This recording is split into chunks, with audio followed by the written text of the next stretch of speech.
93 FM.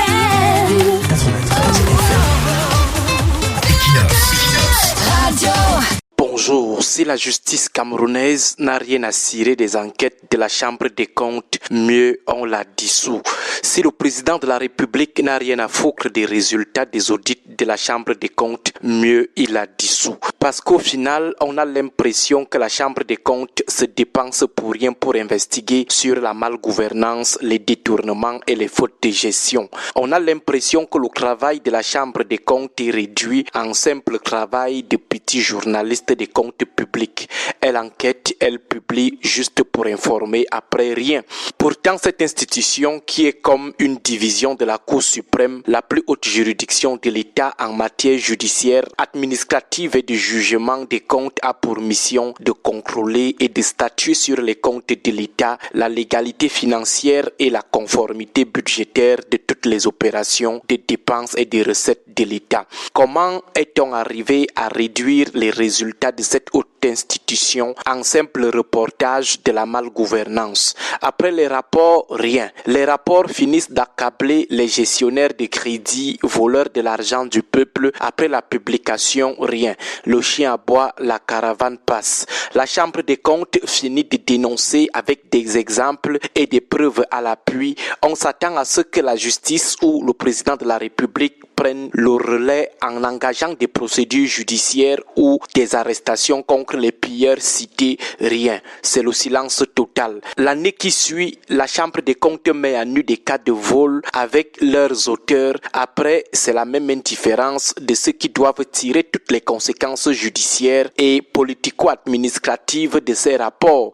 Les ministres et autres dirigeants soupçonnés ou épinglés ne sont pas démis de leurs fonctions. Ils ne sont pas poursuivis en justice. Au contraire, ils narguent même encore les magistrats enquêteurs de la Chambre des comptes. Ils se moquent d'eux, bombant l'auteur que rien ne peut leur arriver. Et puis quoi? Finalement, la Chambre des comptes se sent ridiculisée et moquée. Mieux on la dissout alors. Ce mois, le rapport de cette institution sur la gestion de l'argent du budget de 2023 a été introduit à l'Assemblée nationale. Les locataires du don chinois l'ont ignoré avec succès. Le président de la République et la justice camerounaise vont également faire du lu et ignorer avec succès. Ceux qui sont épinglés par ce rapport diront à la Chambre des comptes, nous on vole toujours comme ça, on pille toujours les caisses de l'État comme ça, rien ne nous arrive.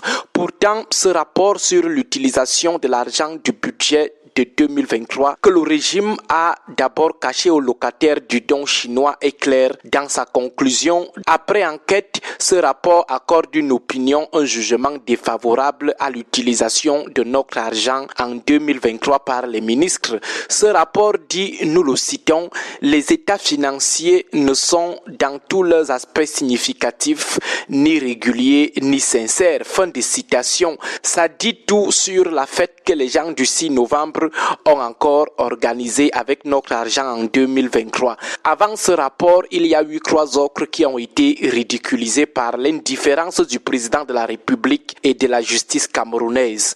D'abord, le rapport sur l'utilisation de l'argent du coronavirus par les grands camarades du RDPC, rapport publié en 2021. Les gens soupçonnés d'avoir mal agi devant l'argent du peuple sont encore là.